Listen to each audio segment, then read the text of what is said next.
Je vais accueillir chacun d'entre vous dans le nom du Seigneur. Est-ce qu'on peut s'accueillir les uns les autres sans bouger? Souhaitez la bienvenue à votre voisin, même si vous venez de la même maison. Si vous êtes venus de la même maison et que vous ne dites pas bonjour, on va attendre que vous le fassiez. Alléluia, on s'accueille au nom de Jésus. Bienvenue. Alléluia. Alléluia. De la même manière que je veux accueillir chacun d'entre vous, permettez-moi d'accueillir 2 personnes en particulier. Je vais d'abord accueillir le plus jeune d'entre nous, c'est son culte de rentrée. Je veux accueillir Beraka qui est né en décembre. Il est avec sa maman tout au fond. Il n'est pas là, il est en haut. Bon, sa maman le représente, voilà. Mais il était là tout à l'heure, je crois. Voilà, c'est le 2e enfant de Don Louis et d'Aurore, le plus jeune de l'Église. On veut l'accueillir. Et on veut accueillir un frère qui finalement est devenu une star, tellement on a prié pour lui. Est-ce que Élie est là ce matin? Tu veux te lever? Voilà. Est-ce qu'on peut lui manifester notre amour ce matin? Voilà, il a passé un peu plus de 2 semaines à l'hôpital. 3 semaines à l'hôpital. C'était pas marrant du tout, mais on est content de te voir. Et là, voilà, il est occupé à récupérer les kilos qu'il a perdus. Mais merci Seigneur pour son action dans ta vie. On est content de te voir. Sois béni. Amen. Alléluia. Ce matin, nous voulons prier pour la parole de Dieu. Et je veux nous inviter à prier selon cette parole qui dit que le Seigneur a ouvert l'esprit, a ouvert l'entendement de Lydie afin qu'elle saisisse ces choses du royaume de Dieu. Pouvons-nous, Église, prier ce matin, dire Seigneur, aide-moi à saisir des choses du royaume de Dieu. Aide-moi à saisir ce qui vient de ton cœur. Non pas une écoute humaine, mais une écoute spirituelle. Nous voulons prier ce matin parce que la parole de Dieu, elle est puissante. Mais la question, c'est comment est-ce que nous la recevons? Alléluia. Ce matin, nous voulons prier et nous voulons dire, Seigneur, pas de distraction. Nous voulons dire, Seigneur, pas de somnolence, pas d'ennui, mais nous voulons recevoir de toi. Et nous voulons dire, Seigneur, ouvre mon esprit, ouvre mon entendement. Même si le prédicateur lit un verset que je connais, aide-moi à saisir différemment ce matin. On va prendre quelques instants pour prier pour cela. Alléluia. Prions ensemble. Prie pour ta vie. Prions pour ce moment, que ce soit un moment puissant, un moment divin, où nous voulons être saisis par le Seigneur et par sa parole. Alléluia. Alléluia. Prie pour ton cœur et que ce matin, ton cœur soit comme cette bonne terre qui va recevoir la parole. Et non pas cette terre qui va laisser glisser la parole, qui va aller se perdre dans les cailloux. Alléluia. J'aimerais vraiment, j'ai à cœur qu'on prenne un temps pour prier pour cela. Prions dans le nom de Jésus. Alléluia. Alléluia. Seigneur, nous prions pour ta parole dans le nom de Jésus. Alléluia. Je prie d'abord pour nos cœurs, Seigneur, parce que point n'est besoin pour ta parole. Ta parole elle-même, elle est puissante.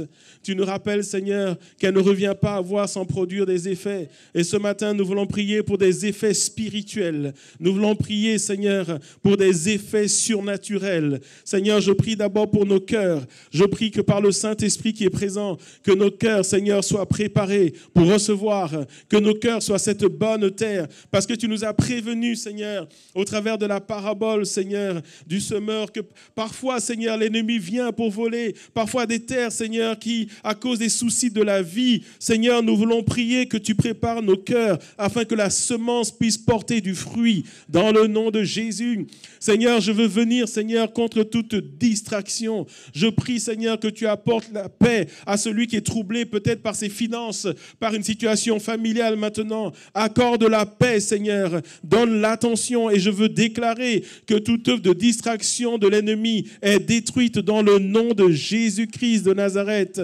Seigneur, nous voulons vivre des moments où ta parole, elle est reçue et elle fait du bien et elle nous aide à avancer avec toi, Seigneur, ce matin. Nous voulons te dire que nous voulons plus, parce que tu es un Dieu de plus. Dans le nom de Jésus. Et je prie que ton onction soit sur ton serviteur, Seigneur, qu'il parle de ta part et que lui-même il soit béni alors qu'il apporte la parole au peuple de Dieu. Je te remercie, Père, pour cette semence spirituelle que tu nous donnes ce matin. Dans le nom de Jésus. Quand ton serviteur sera en train d'apporter la parole au Seigneur, toi rencontre chacun d'entre nous. Au nom de Jésus. Amen. Merci Seigneur. Et ce matin, nous voulons accueillir notre frère Don Louis qui sera le prédicateur de ce matin. On peut l'accueillir?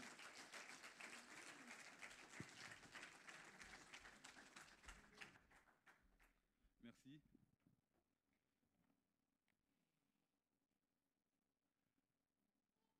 C'est bien, hein? Ça fait du bien d'être touché, d'être béni, d'être impacté, d'être affecté, n'est-ce pas? Vous commencez à m'entendre, hein? Tout à l'heure, vous ne m'entendiez pas. Je m'en suis douté. C'est pour ça que je continue avec des synonymes. Mais c'est bon d'être à Pharos, n'est-ce pas? C'est bon d'être là où Dieu est en train d'agir et là où on est en train de palper l'œuvre de Dieu. C'est très bénissant, c'est très encourageant. C'est rendre compte qu'on a un Dieu vivant. C'est rendre compte que le Dieu qu'on prie n'est pas resté dans la Bible. Mais en fait, ce qui est prêché dans la parole de Dieu, on peut aussi le vivre et l'expérimenter. Amen. Alors, est-ce que vous êtes déjà à l'autre bord?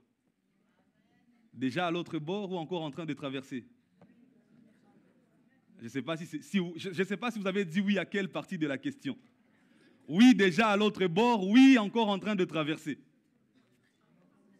Encore en train de traverser.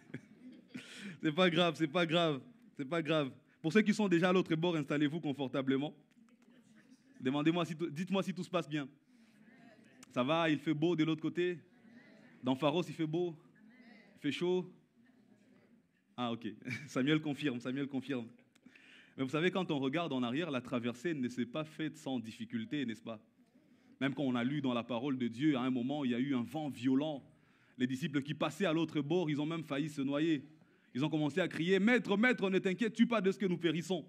Et puis Jésus s'est levé, il a calmé la tempête. Et finalement, ils sont allés de l'autre côté. Je ne vais pas revenir là-dessus. Mais quand je lisais ça, ça m'a rappelé une autre traversée.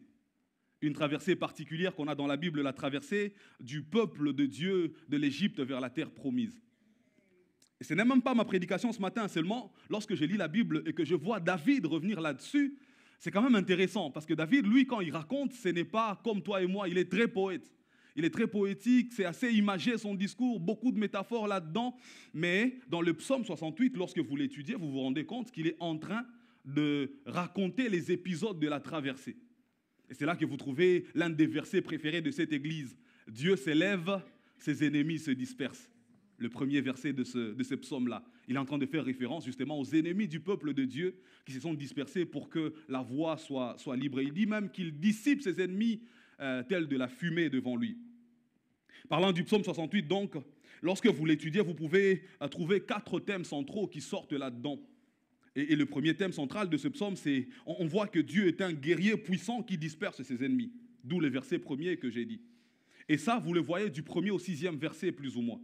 Quand vous poursuivez l'étude, entre le 7e et le 18e verset, vous voyez que David est en train de parler d'un Dieu qui accompagne son peuple et le fortifie.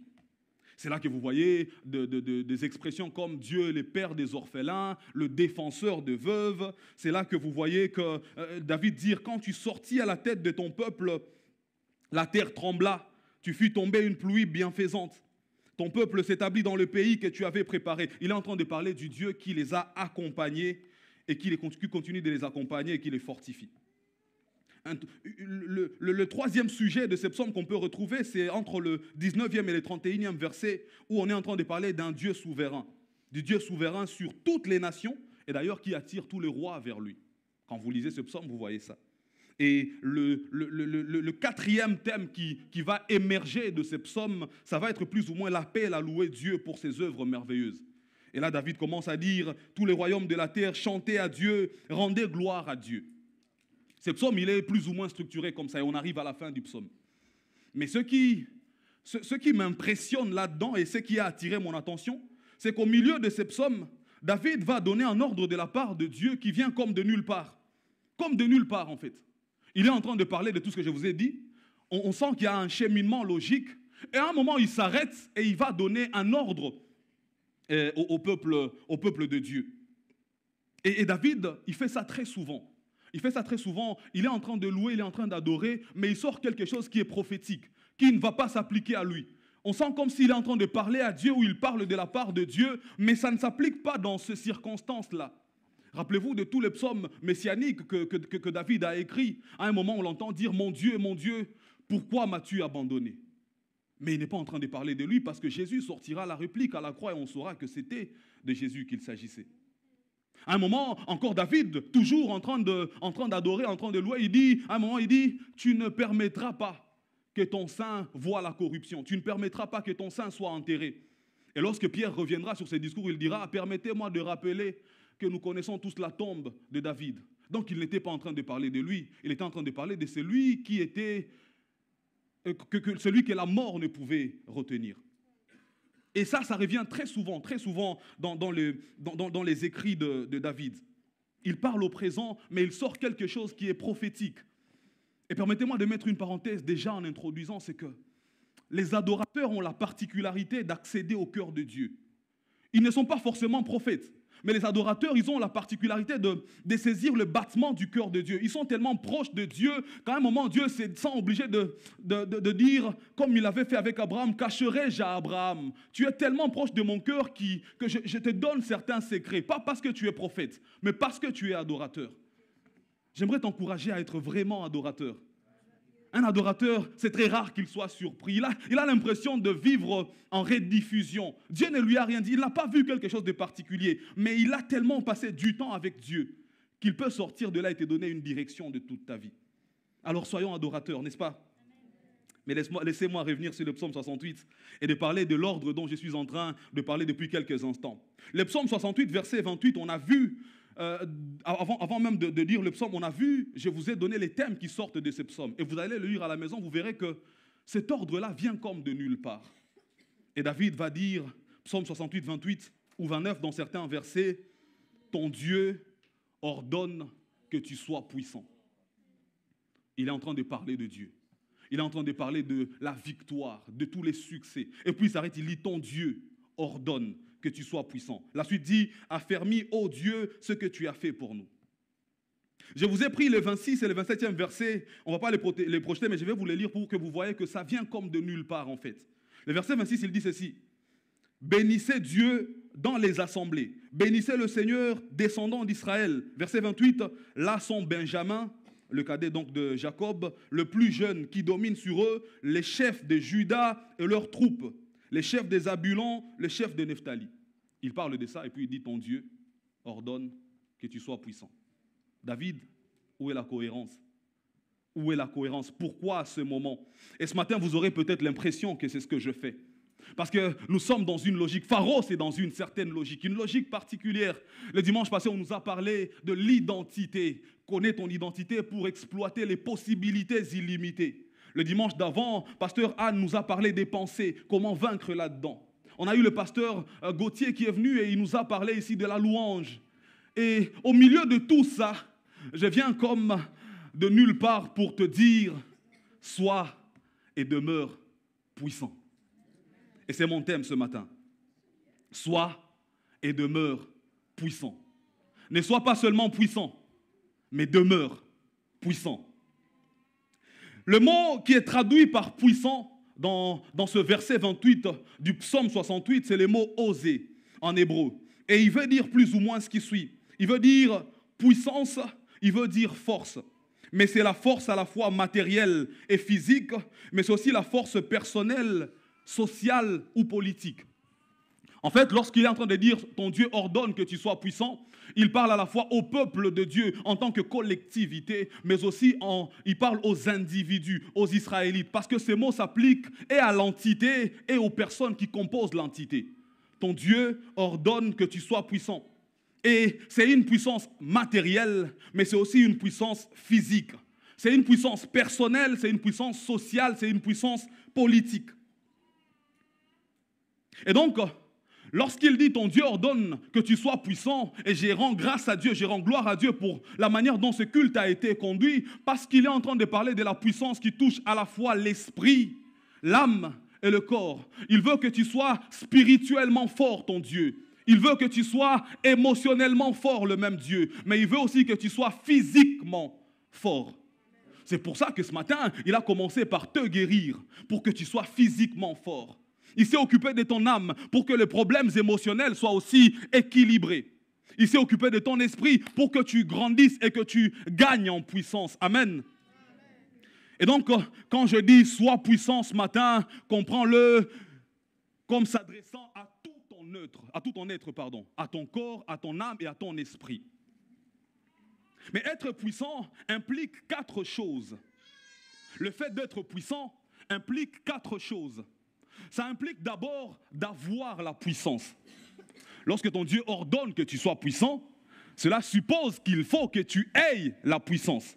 C'est la première idée derrière. C'est la première implication de cet ordre. Que tu aies la puissance. Que tu l'aies spirituellement, que tu l'aies émotionnellement, que tu l'aies physiquement.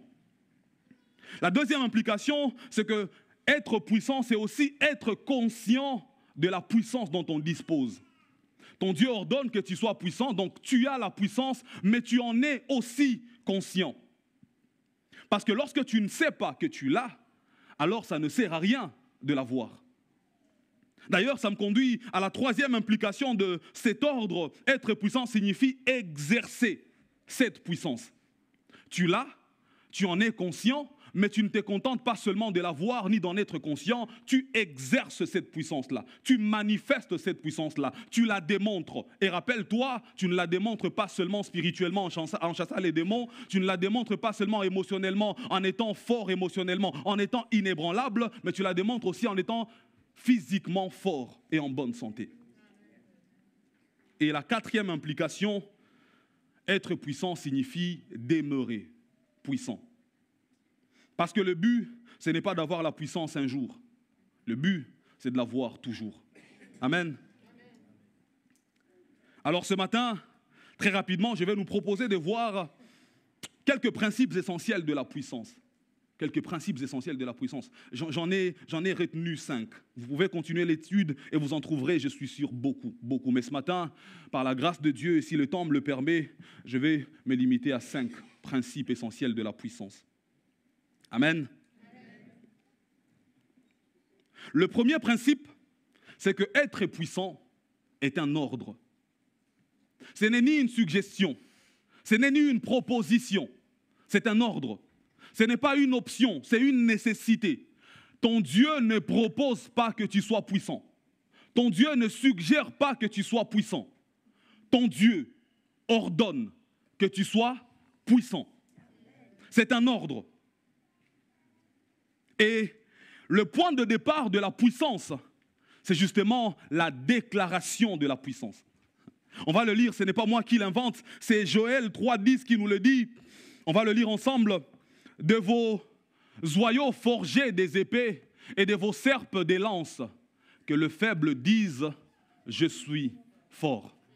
Ça part de là, ça part de la déclaration de cette puissance-là. Que le faible dise « Je suis fort ». Encore, vous avez compris que c'est un ordre. La phrase est dite au subjonctif. C'est un ordre que le faible dise. Le faible a l'obligation de dire « Je suis fort ».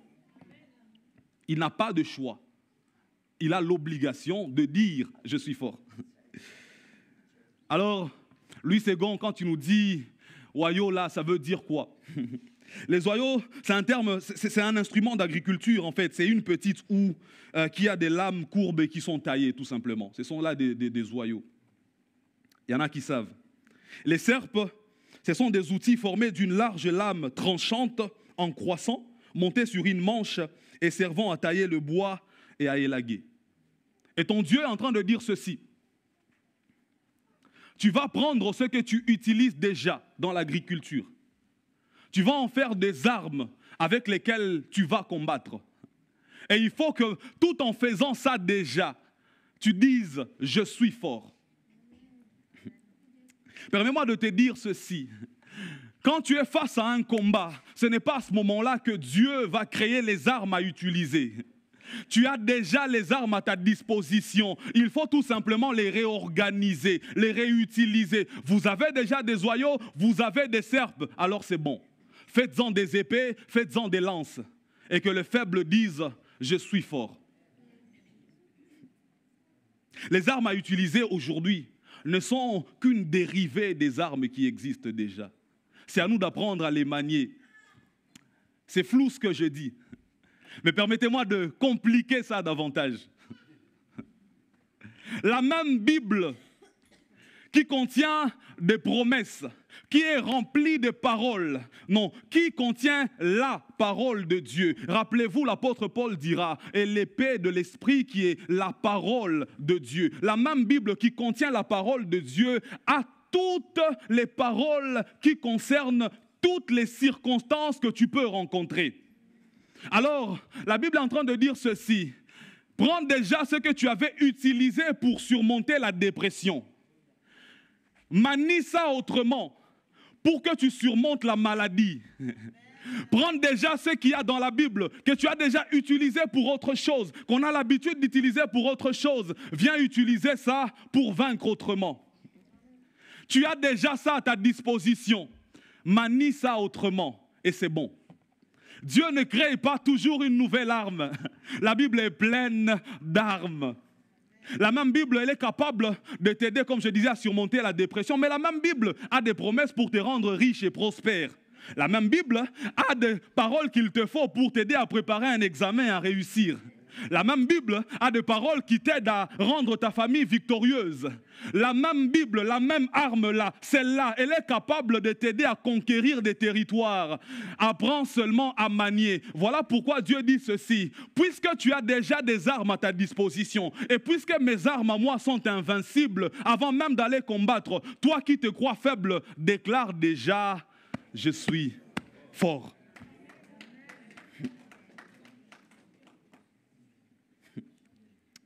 Vous savez, ces armes peuvent paraître inadaptées lorsque vous les voyez. Tu prends une arme, elle te paraît inadaptée. Mais si tu comprends comment la manier, c'est bon. C'est bon. Je vous ai dit, le psaume 68 commence en disant « Dieu s'élève, ses ennemis se dispersent », n'est-ce pas? Et je vous ai dit que David, à ce moment-là, il établit certains principes, mais il est en train de parler de ce qui s'était passé lorsqu'il traversait, en fait. Mais le même verset utilisé par David, prends-le dans ta chambre lorsque tu es pressé de toutes parts et dis seulement Dieu s'élève, ses ennemis se dispersent, on verra. David dit, je m'écris, loué soit l'Éternel, je suis délivré de mes adversaires. Le principe s'applique à toi aujourd'hui aussi en 2025. Loue seulement et tu verras. Loue et tu verras. Loue vraiment et tu verras vraiment que ça fonctionne encore aujourd'hui. Voilà pourquoi il te dit, prends déjà ce que tu utilises pour l'agriculture, fais-en des épées et va à la guerre. Mais même avant de combattre, toi qui es faible, dis, je suis fort. Vous savez, une autre manière de comprendre 1 Corinthiens 10, 13, verset que nous connaissons tous, nous qui faisons béret, qu'on nous a demandé de mémoriser au tout début de béret. La Bible dit ceci, je vais vous lire d'abord le verset 13. Aucune tentation ne vous est survenue qui n'ait été humaine. Et Dieu qui est fidèle ne permettra pas que vous soyez tentés au-delà de vos forces. Mais avec la tentation, il préparera aussi le moyen d'en sortir, afin que vous puissiez la supporter. Mais le mot tentation qui est là, il se traduit aussi par épreuve. Il se traduit aussi par test, par examen. Il se traduit aussi par défi d'une certaine manière. Alors, la Bible est en train de dire ceci. Dieu est fidèle. Il ne permettra pas que vous soyez défiés au-delà de vos capacités. Dieu est fidèle. Il ne permettra pas que la vie vous éprouve au-delà de ce que vous pouvez endurer. Dieu sait ce que tu peux supporter. Et lorsque ça t'arrive, n'aie pas peur, ne panique pas, dis « je suis fort ». Parce que le Dieu qui est fidèle, si tu n'étais pas capable de surmonter ça, il n'aurait pas permis que ça t'arrive. Il n'aurait pas permis que ça t'arrive. Dieu agit parfois comme un compresseur.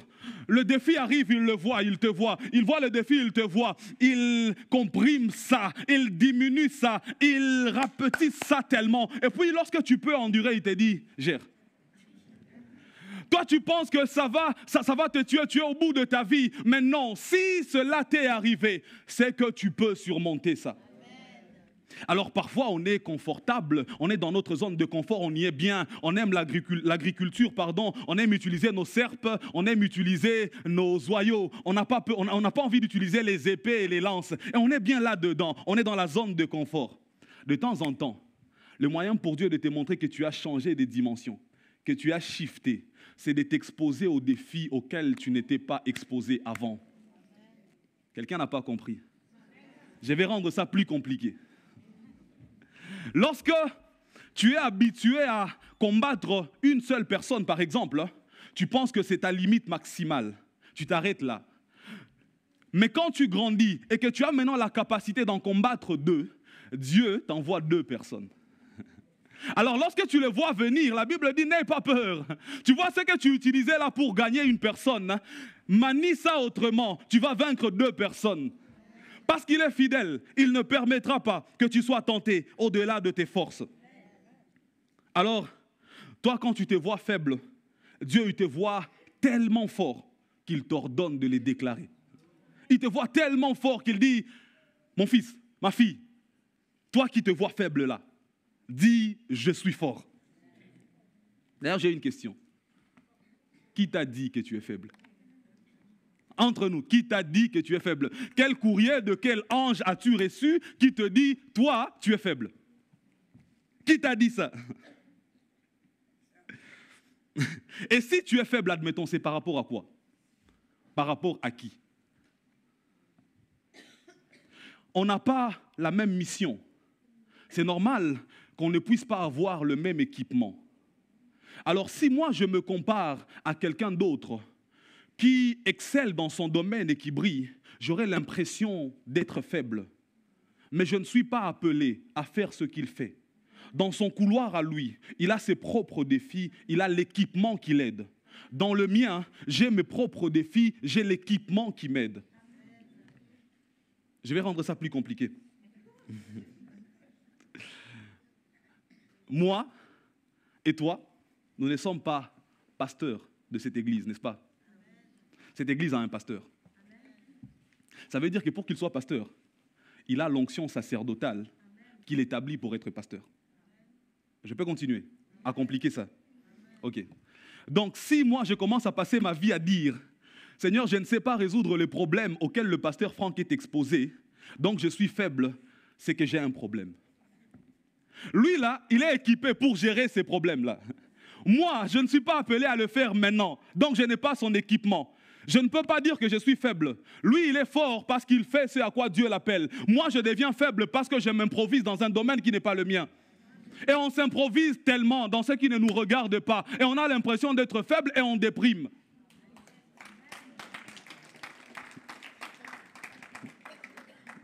Tu deviens faible quand tu essayes ce à quoi tu n'es pas appelé. C'est là que tu deviens faible. Tu deviens faible lorsque tu commences à te mesurer à des gens, à des adversaires qui ne sont même pas de ton domaine. Écoutez, je vais peut-être parler aux jeunes pour qu'ils me comprennent. Vous, les aînés, je vais compliquer ça davantage. Donc, Michael Jordan, on dit que c'est le meilleur basketteur de tous les temps. Au foot, je ne vais pas donner des noms parce que ça va être compliqué. Tout le monde sait que c'est Messi, mais il y en a qui vont refuser. Alors, si Michael Jordan va jouer au foot, il ne sera jamais le Michael Jordan qu'on connaît. Il est équipé pour briller au basket. Il n'est pas équipé pour briller sur un terrain de foot. Pareil à ceux-là qui brillent sur le terrain de foot, ils ne sont pas faits pour briller au terrain de basket. J'ai un jour vu Usain Bolt jouer au foot. En tout cas, il était rapide. Mais je ne l'ai pas vu marquer. Alors, ne t'affaiblis pas en t'essayant à ceux qui n'étaient pas destinés. Amen. Tu peux noter ceci pour que je passe au deuxième principe. Le point de départ de la puissance, c'est la déclaration. Que les faibles disent « je suis fort ». Deuxième principe, être puissant, c'est d'abord un état d'esprit. Être puissant, c'est d'abord une disposition intérieure à croire à cette puissance-là. La puissance, en fait, c'est l'état d'esprit qu'il nous faut pour obtenir des victoires. Elle est d'abord mentale avant de se démontrer. Lorsque Dieu t'appelle à la grandeur, il a l'habitude de te donner une image mentale de ce qu'il veut que tu deviennes. C'est pour ça qu'il peut trouver Gédéon au pressoir en train de battre les froment et il l'appelle vaillant héros. Le gars se dit, mais moi ici, même au quartier, je ne me suis jamais battu avec quelqu'un et gagné.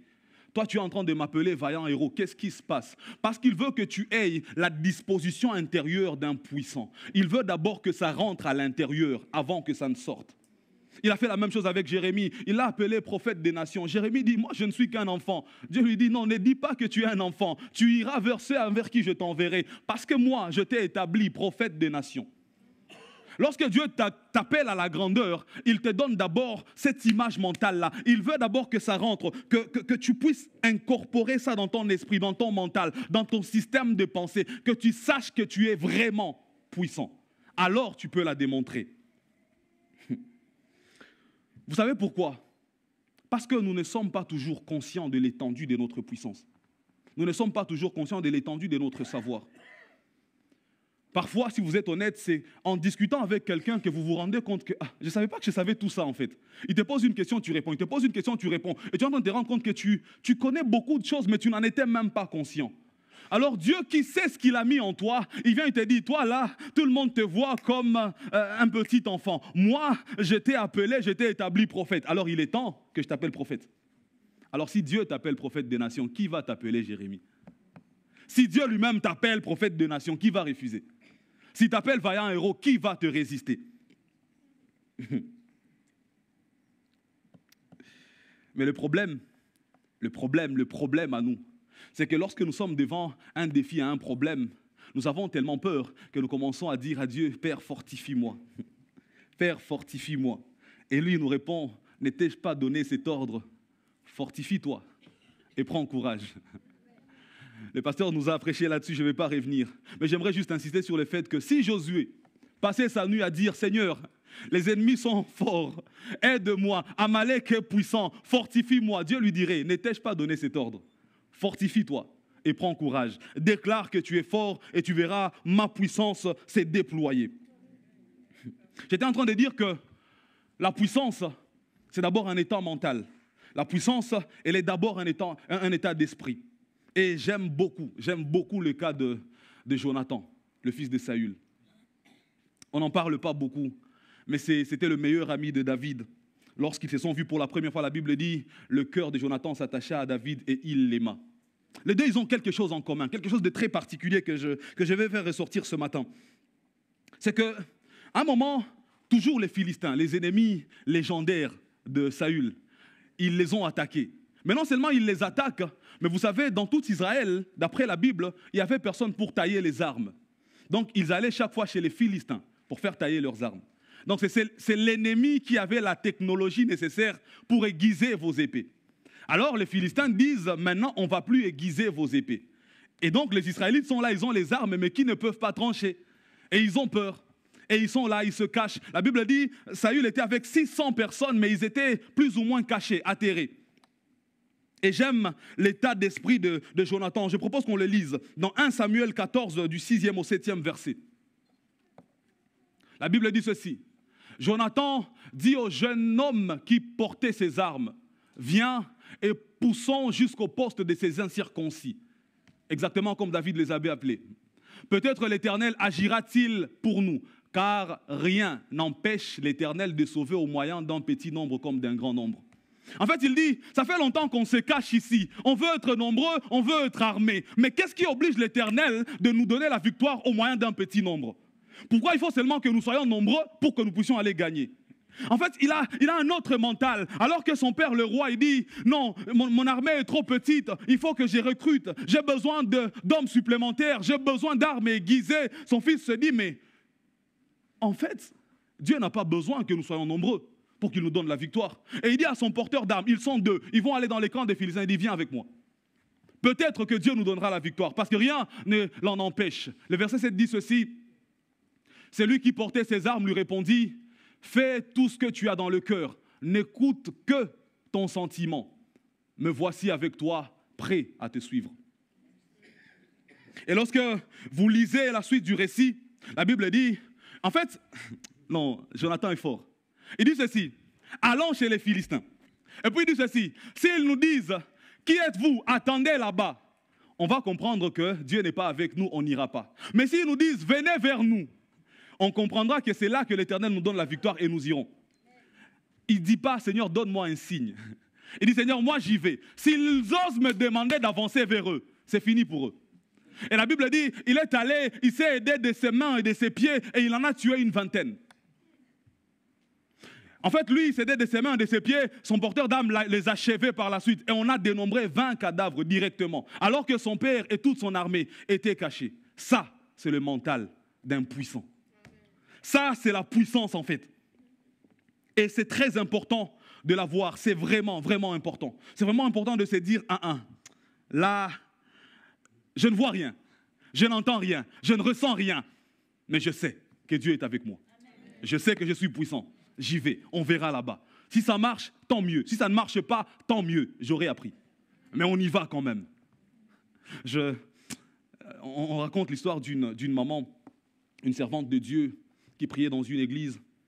Et elle servait vraiment Dieu. C'est une histoire vraie. C'est un témoignage d'ailleurs de la maman.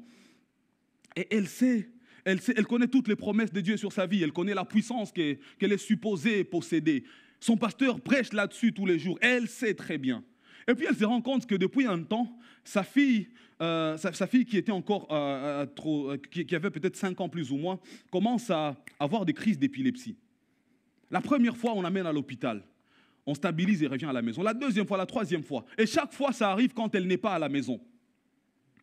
Et un jour, on lui dit, elle arrive, elle dit, Satan, tu visites ma fille uniquement quand je ne suis pas là. Le jour où tu oseras la visiter en ma présence, tu verras. Et Satan, comme il aime les défis, un jour la maman est là et il attaque la fille. La femme, elle était consciente, elle avait l'état d'esprit, elle savait qu'elle était puissante. Son mari veut mettre la fille dans la voiture pour aller à l'hôpital, aux urgences rapidement. La maman dit non. J'avais dit à Satan, le jour où il viendra, ça sera un face-à-face avec lui. Elle prend sa fille, elle met dans la chambre. Le mari va venir et dit non. J'avais dit à Satan que ça sera lui et moi. Elle s'est enfermée. Elle a donné à Satan ce qu'il fallait qu'elle lui donne. La fille, le jour où elle témoignait, avait plus de 18 ans. Elle n'avait jamais eu de crise d'épilepsie. Jamais. Pas d'hôpital, pas de perfusion, rien. Mais elle savait que le jour où tu viendras en ma présence, tu sauras.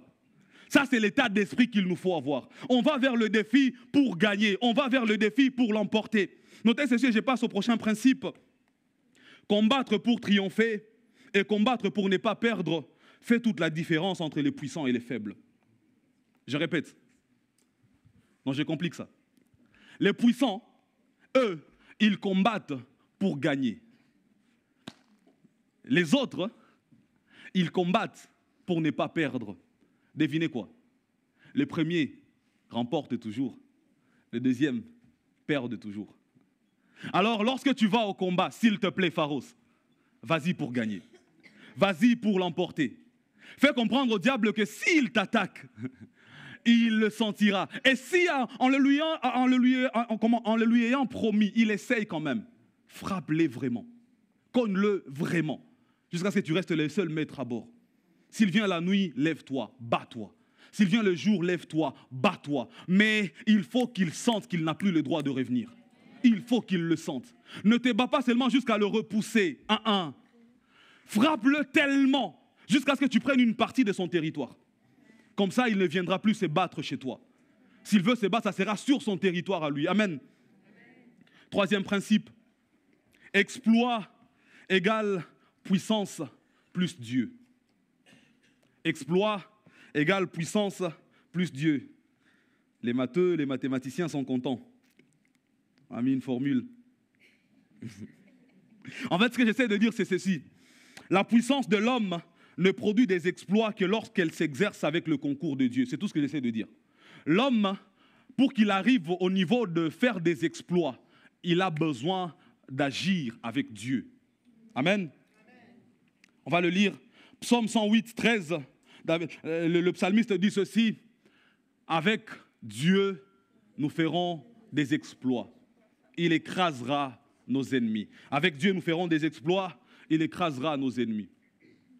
Notez qu'il est dit ici, non, notez qu'il n'est pas dit ici, avec nous, Dieu fera des exploits. La Bible ne dit pas avec nous, Dieu fera des exploits. La Bible dit, avec Dieu, nous ferons les exploits. L'initiative vient de nous. C'est nous qui sommes acteurs, c'est nous qui sommes proactifs. Nous le faisons avec Dieu. Dieu ne les fait pas tout seul pendant que nous sommes dans notre coin en train de dormir. Dieu nous attend sur le champ de bataille et c'est avec lui que nous faisons des exploits. Et pendant qu'ensemble nous faisons des exploits, lui, Dieu, écrase nos ennemis. Les exploits, c'est notre part avec Dieu. L'écrasement de nos ennemis, c'est la part de Dieu. Mais nous perdons tellement de temps à essayer d'écraser nos ennemis que nous ne faisons pas d'exploits. Nous sommes toujours là, mes ennemis, il faut qu'ils voient, mes ennemis, il faut qu'ils voient. Non, la Bible te dit ceci, toi, concentre-toi sur les exploits. Fais-le avec Dieu. Dieu écrase tes ennemis. Mais entendons nos prières. Très peu nous prions pour les exploits. Beaucoup trop nous prions pour l'écrasement de nos ennemis. Nous voulons même qu'ils meurent. Mais entre nous, s'ils meurent et qu'ils vont en enfer, tu gagnes quoi? Si tes ennemis meurent et qu'ils vont en enfer, tu gagnes quoi? Dieu écrase nos ennemis. Avec lui, nous faisons des exploits. Il y a toujours une part de l'homme dans les exploits que l'homme accomplit. Dieu t'attend. Dieu veut que tu agisses. J'aime beaucoup Josaphat. On trouve son histoire dans 2 Chroniques 20, le chapitre préféré de l'élu de mon cœur. C'est elle qui m'avait montré ça pour la première fois. Je n'ai parlé de personne, j'ai parlé d'Aurore seulement. Alors Josaphat, lorsque vous voyez le 20e chapitre du livre de Chroniques, on vient dire à Josaphat que ses ennemis sont en train d'avancer. Ses ennemis sont nombreux. Il sent qu'il va perdre. Il sent que là, ça ne va pas aller. Il sent que c'est fort, c'est chaud, c'est compliqué. Dans sa frayeur, la Bible dit, Josaphat se disposa à chercher l'Éternel et il publia un jeûne pour tout Juda. Il dit, ces histoires, ces genres de défis, demandent à ce qu'on puisse voir les spécialistes en matière de défis. Je ne veux pas me baser sur les exploits précédents. Je ne veux pas faire quoi que ce soit. Je vais d'abord chercher Dieu. Et il va publier un jeûne dans tout Juda.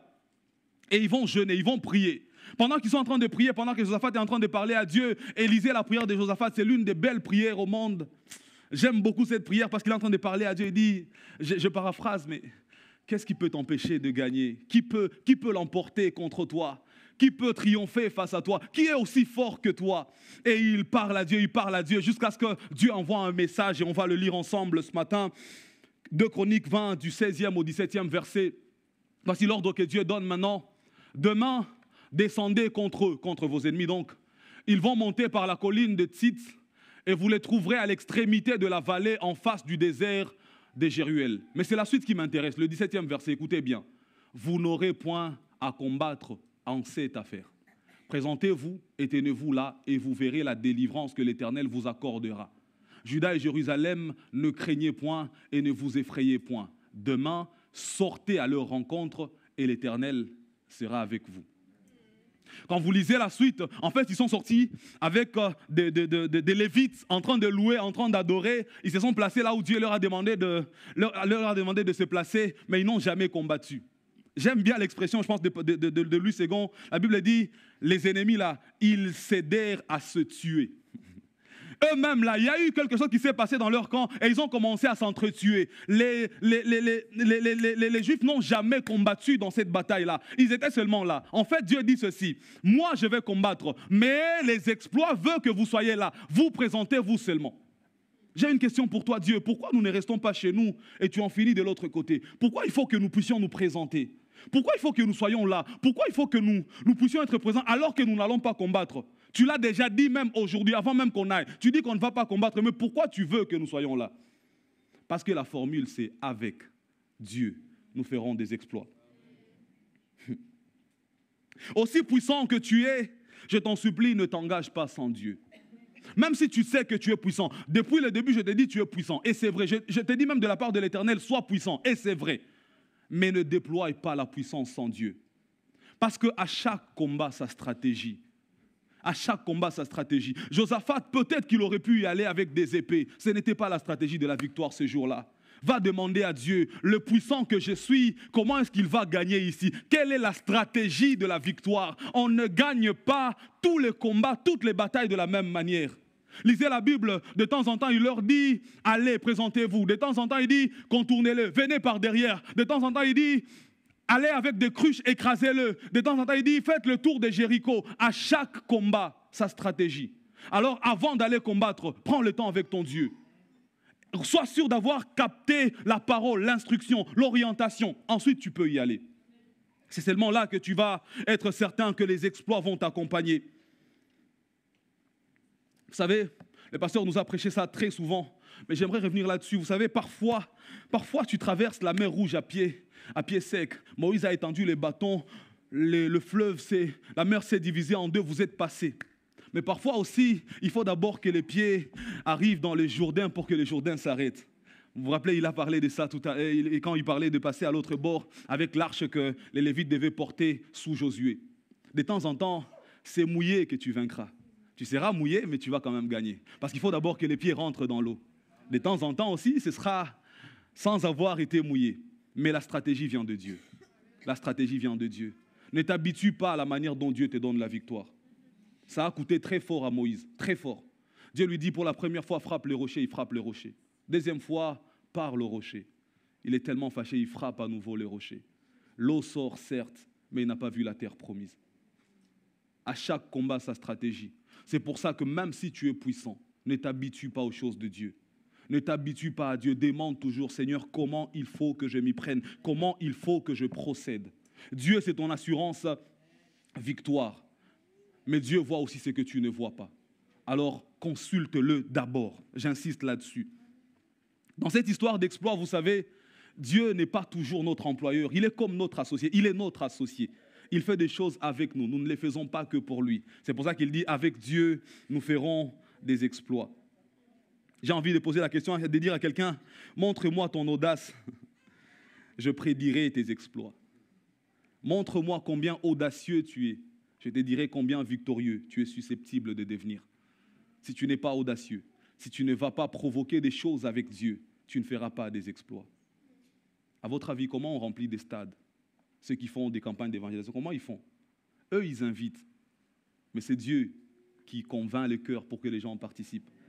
Alors s'ils sont là à dire, Seigneur, on veut remplir les stades, et ils prient sans inviter, oui, le stade sera là, ils seront là, personne ne sera là. Bon, à part leur famille. À part leur famille. Donc, on le fait avec Dieu, on ne le fait pas seul, mais on ne laisse pas non plus Dieu faire seul. Les chrétiens, parfois, on chante, on aime bien ces chants. Manifeste-toi, descends, agis et tout. Et on chante, on transpire, on tape les mains. Mais peut-être que Dieu, de son côté, est en train de dire, fais le premier pas, j'agirai ensuite. Et tout le monde attend. Le seul problème, c'est que Dieu est éternel. Lui, il ne vieillit pas. Toi, tu vieillis. Toi, tu passeras. Lui ne passera pas. Donc, Dieu n'a pas peur de perdre le temps. Déjà, il est hors du temps. La notion du temps ne s'applique pas à lui. Ne perds pas le temps. Vas-y, avec Dieu, tu feras des exploits. Amen. Notez ceci avant le prochain principe. Dieu fera toujours ce que tu ne peux pas faire, mais il ne fera jamais ce que tu dois faire. Quand toi, tu es incapable, quand tu ne peux pas faire, Dieu le fera toujours. Mais quand c'est à toi de le faire, si tu veux qu'il fasse, tu attendras longtemps. Quatrième et avant-dernier principe, plus on est puissant, plus on doit dépendre de Dieu. Plus on est puissant, plus on doit dépendre de Dieu. Plus tu avances dans cette histoire de puissance, plus tu dois être dépendant de Dieu. Parce que la puissance ne va pas t'affranchir de la dépendance. Ta force, rappelle-toi, tu la prends chez Dieu. La puissance, rappelle-toi, elle vient de Dieu. Du reste, le psaume 68 qu'on a lu, le tout dernier verset dit ceci, le pasteur est revenu là-dessus aujourd'hui. À toi la force, à toi la puissance. Ça vient de Dieu, ce n'est pas à toi. Alors, quand tu grandis, quand tu avances dans cette histoire de puissance, demeure dépendant, demeure dépendant. Même si les hommes vont dire, lui il fait rien, lui il est naïf, il dépend toujours de Dieu. Même pour un petit rien, il pose la question à Dieu. On s'en fout. Moi je sais que ma puissance là, je la prends chez Dieu. Donc je vais le consulter. Aucune grande décision sans lui, même si je suis puissant. Aucune. Tu sais, tu peux être financièrement fort, avoir l'argent de payer ta maison sans crédit et tout, et tu l'achètes. Et tu vois tous les examens, tu vois tous les tests, les notaires font les analyses et tout. Le problème, c'est que toutes les analyses là se limitent sur ce qu'on sait. Dieu, lui, il a créé cette terre. Il sait que dans 15 ans, dans 10 ans, dans 5 ans, c'est prévu un éboulement là-bas. Tel qu'il a créé, ça va s'écrouler. Oui, l'argent, c'est à toi. Mais si tu poses la question à Dieu, il ne te dira pas cette maison. Si tu y vas tout seul, dans 5 ans, et l'argent, et la maison, et tes biens, alors consulte ton Dieu, dépends de lui. J'aime bien ce que Dieu lui-même dit dans Deutéronome chapitre 8. Je vais lire le 12 et le 13e verset, puis le 17 et le 18e verset. La Bible dit ceci: garde-toi de dire en ton cœur, ma force et la puissance de ma main m'ont acquis ces richesses. La suite. Souviens-toi de l'Éternel, ton Dieu, car c'est lui qui te donnera de la force pour les acquérir, afin de confirmer, comme il le fait aujourd'hui, son alliance qu'il a jurée à tes pères. Non, je prends d'abord le verset 12, si c'est possible. Le verset 12. Lorsque tu mangeras. Je vais vous le lire. Le verset 12 dit ceci: lorsque tu mangeras et te rassasieras, lorsque tu bâtiras et habiteras de belles maisons, lorsque tu verras multiplier ton gros et ton menu bétail, s'augmenter ton argent et ton or, et s'accroître tout ce qui est à toi, alors on va lire ceci maintenant: garde-toi de dire en ton cœur, ma force et la puissance de ma main m'ont acquis ces richesses. Verset 18, souviens-toi de l'Éternel ton Dieu, car c'est lui qui te donnera la force pour les acquérir, afin de confirmer, comme il le fait aujourd'hui, son alliance qu'il a jurée à tes pères. On est dans un contexte où ils ont quitté l'Égypte. Ils sont en train de vouloir prendre la terre promise. Et Dieu dit, là où vous allez être puissants. Là où vous allez être riches. Vous aurez des maisons, vous aurez des champs, vous aurez des troupeaux, vous serez puissants, vous aurez l'or, vous aurez l'argent. C'est indéniable, c'est prévu, c'est dans la bénédiction d'Abraham. Vous serez prospères. Mais lorsque cela va arriver, gardez-vous de dire dans votre cœur que c'est ma force et la puissance de ma main qui m'ont acquis ces richesses. Et il insiste en disant, souviens-toi de l'Éternel, ton Dieu, car c'est lui qui te donnera de la force pour les acquérir, afin de confirmer, comme il le fait aujourd'hui, son alliance qu'il a juré de donner à tes pères. Dieu te donne ça. Le but, ce n'est pas que tu deviennes indépendant. Vous savez, autant la gloire de Dieu est dans la puissance que tu acquiers, autant la gloire de Dieu est dans la dépendance que tu témoignes. Dieu ne se glorifie pas seulement quand tu deviens puissant. Dieu se glorifie aussi parce que tu es dépendant, parce que tu t'attaches, parce que tu sais que c'est lui la source de mes ressources. Lorsque Dieu te fait goûter à la gloire, la meilleure attitude, c'est de la lui rendre directement. Chaque fois que tu as goûté à la gloire de Dieu, s'il te plaît, rends toute la gloire à Dieu. Elle ne t'appartient pas. La gloire appartient à Dieu. C'est un vêtement trop lourd pour toi. Donne à Dieu sa gloire. Même si quand tu arrives, les gens se dispersent aussi devant toi. Même quand tu marches les foules, les gens tombent à droite, à gauche. Rends cette gloire à Dieu. S'il te plaît. Moi, j'ai une question pour quelqu'un ce matin. Si demain tu deviens Premier ministre dans ce pays, si vraiment demain tu deviens Premier ministre, ou ministre, ou tout ce que tu veux, ou peut-être reine, parce que roi c'est peu probable. Mais si un jour tu deviens tout ça, est-ce que tu reviendras vendredi prier avec nous? Ou alors ce sera, je suis trop occupé. Le contexte macroéconomique, microéconomique, ça me prend le temps. Est-ce que tu auras le temps de jeûner? Est-ce que tu auras le temps de venir au culte? Si un jour tu deviens Premier ministre dans ce pays, est-ce que tu le feras encore? Ou tu nous diras, j'ai bossé dur pour en arriver là. Je ne veux pas perdre ça. J'ai tel doctorat, j'ai tel master. La Bible dit, même quand c'est toi qui as obtenu, même quand les diplômes portent ton nom, la force avec laquelle tu les as obtenus vient de Dieu. Même quand c'est une grande distinction, la capacité à mémoriser ne vient pas de toi, elle vient de Dieu. Cette rapidité que tu as à comprendre et à assimiler les matières ne vient pas de toi, elle vient de Dieu. Lorsque tu passes à l'école, on dit tu es brillant, le brillantissime. Au travail, on te pose les questions compliquées, tu maîtrises les matières. Oui, mais l'intelligence là, tu ne l'as pas achetée. Tu l'as reçue gratuitement. Alors, Dieu dit, Pharos, tu vas être puissant. Tu vas être plus puissant que tu ne l'es maintenant, que tu ne l'as jamais été. Mais lorsque ça arrivera, garde-toi de dire en ton cœur que c'est mon organisation, ma stratégie, je ne sais pas, mon intelligence, mon onction. Du reste, l'onction, ce n'est pas à toi, elle est au Saint-Esprit. Ne dis pas que c'est grâce à toi. Je t'en supplie, ne le fais pas. Ça ne vient pas de toi, ça vient de Dieu. J'insiste, le contrat de travail porte peut-être ton nom. La nomination porte peut-être ton nom. Mais tu n'étais même pas là le jour où on a décidé. Tu ne sais même pas que vous étiez 20 sur la liste. Comment est-ce que tu as été nommé finalement? Il y avait 20 candidats, tu ne savais pas. Parmi les 20, 18 étaient recommandés, tu ne sais même pas. Comment est-ce que ton dossier a été retenu? Tu n'en as aucune idée. S'il n'y avait pas de providence divine là-dedans, tu penses que tu serais là? Tu es vraiment sûr et certain? Garde-toi de dire en ton cœur, garde-toi, s'il te plaît. Si tu es meilleur, c'est parce que Dieu veut que tu sois meilleur. Si tu es brillant, c'est parce que Dieu le veut. Notez ceci et je passe au dernier principe. Celui qui cesse de dépendre de Dieu a déjà cessé d'être puissant. Ce n'est qu'une question de temps pour qu'il s'en rende compte. Tu cesses de dépendre de Dieu, ta puissance a cessé depuis longtemps. Depuis longtemps. C'est juste une question de temps. Je ne sais pas si ça vous est déjà arrivé. Parfois, tu branches ton téléphone en charge, il est connecté à la source. Et quand tu débranches, tu as l'impression que le téléphone charge encore pendant quelques secondes alors que c'est débranché. C'est déjà arrivé à quelqu'un? Tu as branché, c'est le téléphone chargé. Tu débranches, mais tu sens que ça charge encore pendant quelques secondes. C'est ce qui se passe à ceux qui se déconnectent de Dieu. Tu as l'impression que la puissance continue, que l'onction continue. Mais puisque tu n'es plus connecté à la source, le peu d'énergie qu'il y avait encore dans le câble va cesser. Et puis tu vas te rendre compte que ce sera trop tard. Trop tard. Alors, dépends toujours de Dieu. Dernier principe ce matin. La puissance par excellence, c'est avoir Jésus-Christ dans sa vie. Je vais le redire. La puissance par excellence, la meilleure des puissances, la puissance qui va au-delà de toutes, qui les dépasse toutes, c'est d'avoir Jésus-Christ dans sa vie.